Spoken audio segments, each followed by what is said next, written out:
बंधु माने आजिर एही कार्यक्रम को आपण मानक स्वागत।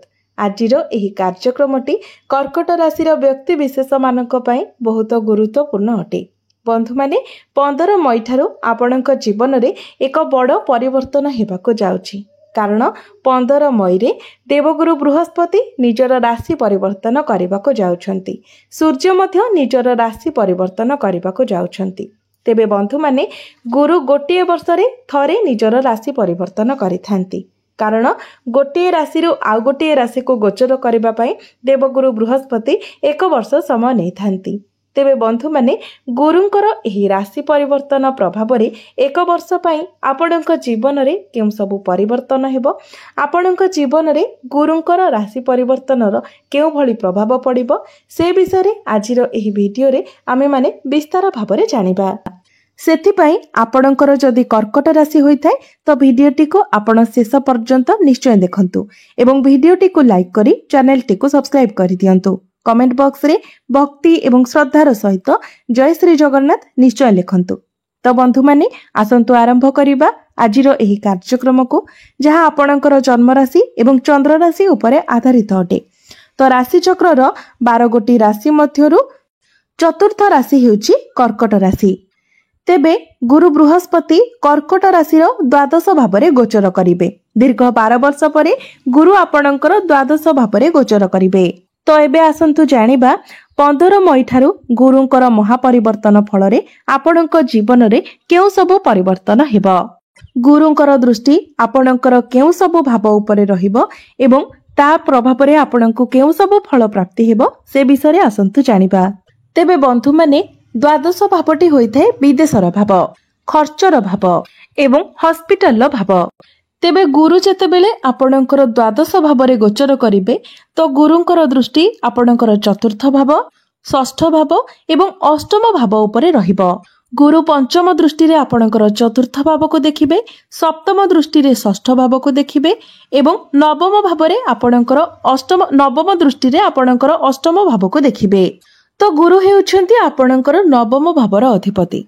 तेणु नवम भावर अधिपति होई गुरु जेतेबेले आपणकर द्वादश भावरे गोचर करिवे तो जे माने विद्यार्थी अछंती, जदि आपण उच्च शिक्षा करिबा पई विदेश यात्रा करिबा पई चाहुतिले तो आपणक पई समय भल रहिबो। तो गुरु आपणकर षष्ठ भावर मध्य अधिपति अटंती। तो षष्ठ एवं नवम भावर अधिपति होई गुरु आपणकर द्वादश भावरे गोचर करिवे, जहा फलरे आपण दूर यात्रा करि पारंती, धार्मिक यात्रा आपण करि पारंती। आपण निजर काम कार्य को नै किबा निज परिवार सहित मध्य आपण दूर यात्रा करि पारंती। तेबे गुरु जेतेबेले आपणकर द्वादश भावरे गोचर करिवे एवं द्वादश भावटी जेहेतु खर्चर भाव होइताय, तेणु एही एक वर्ष मध्यरे आपणकर खर्च मध्य बढ़िबो। तो एमितिरे तो आपणकर शनि अढेई समाप्त होई सारिछि, किंतु गुरु जेतेबेले आपणकर द्वादश भावरे गोचर करिवे तो आपणकर खर्च बढ़िबो। तेबे आपण शुभ कार्य रे खर्च करिवे, धार्मिक कार्य रे आपण खर्च करिवे।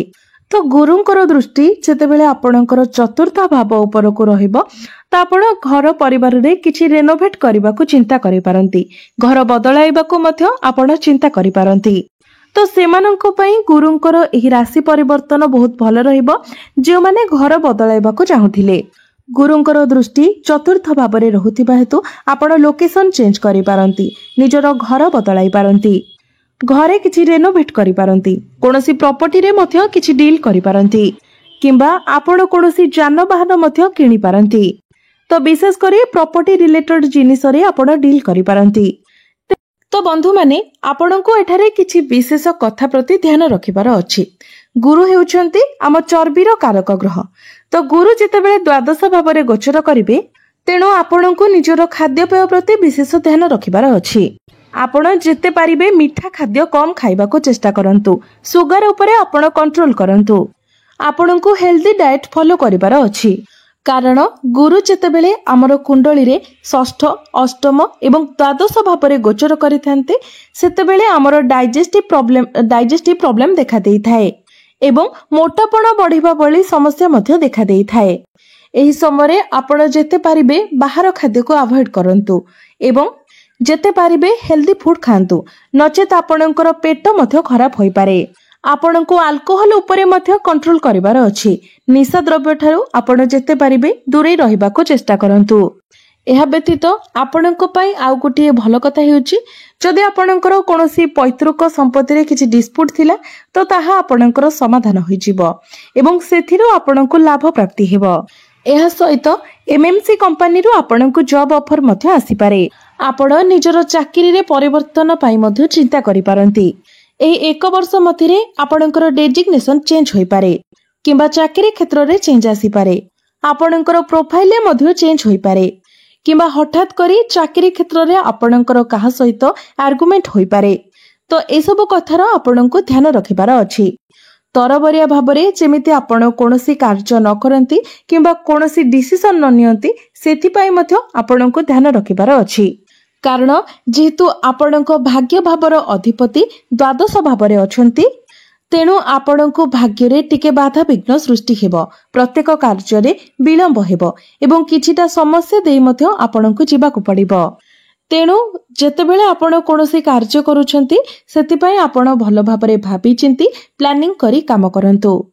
जदि आपण तरबरिया भाबरे कार्य करंती तो निश्चित भाबरे सेथिरे आपण असुविधारे पड़िबे एवं जेतेबेले गुरुंकर दृष्टि आपणकर षष्ठ एवं अष्टम भाव उपरे रहुछि तो आपण आगको बढ़िबाको चेष्टा करिवे, कार्य क्षेत्र रे किछि नुवा करी करबाको चेष्टा करिवे। किंतु सेठारे आपणकर एपरि किछि शत्रु सृष्टि हेबे जे माने आपणको सेही सब ठारू अटकाइबाको चेष्टा करिवे। किंतु गुरु निजर घर षष्ठ भावको देखुथिबा हेतु आपणकर शत्रु माने आपणको रोकी पारिबे नाही। तो एही समय रे किंतु आपणकर शत्रु संख्या वृद्धि पाइबे। तेणु आपण जेतेबेले केवाडे बाहर को जाउछंती किंबा कोनोसी जगह रे भी हो, आपण अन्य कहा विरुद्ध रे कहा सामने रे किछि कथा कहंतु नाही। आपण केवल निज काम रे ही फोकस करंतु।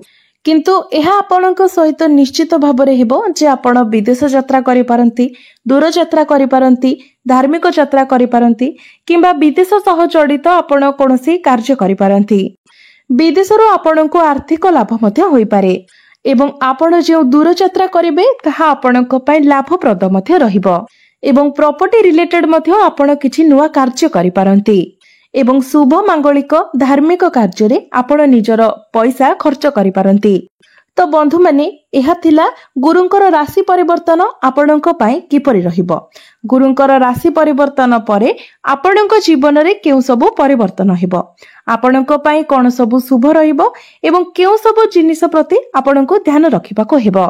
तो बंधु माने एबे आसंतु जानि नेबा किछि उपाय विषय जे उपाय गुडी को करबा द्वारा आपणकर जहा सब अशुभत्व रहउची से सब खंडन हेबो एवं आपणको अधिक मात्रा रे शुभ फल प्राप्ति हेबो। सेथि पई आपण प्रत्येक दिन गुरुंकर बीज मंत्र 108 थर जप करंतु। प्रत्येक दिन आपण विष्णु सहस्र नामर मध्य पाठ करंतु। प्रत्येक दिन आपण हनुमान चालीसार मध्य पाठ करंतु एवं प्रत्येक दिन आपण उदित सूर्य को तंबा पात्र रे जलार्घ्य अर्पण करंतु। निश्चित भाबरे जहा सब अशुभत्व रहुची सेगुड़िक खंडन होई आपनको अधिक मात्रा रे शुभ फल प्राप्ति हेबो। तो बंधु माने आपणकर जीवन मंगलमय हेउ, एहा ही ईश्वरंक निकटरे मोर प्रार्थना। धन्यवाद।